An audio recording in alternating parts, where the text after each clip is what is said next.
Hey, what's up? This is Ricardo at Parts People, and in this video, we'll outline the steps for completing a part replacement on your Dell PC. Visit our website and use this coupon for a 5% off discount.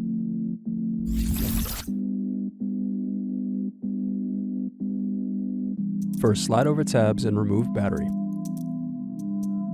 Then unscrew and remove access door.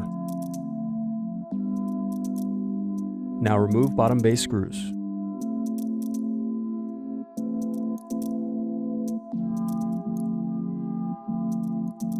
Now press in tabs to separate and turn over keyboard.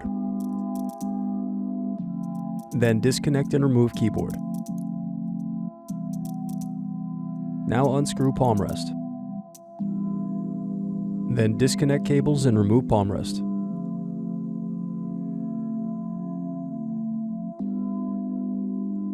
Now disconnect and remove SD/USB circuit board. Thanks for watching. Don't forget to like and subscribe if you enjoyed this video. And if you need more, check out this playlist to watch other tutorials for your laptop. You can also click here to find parts for your laptop at partspeople.com.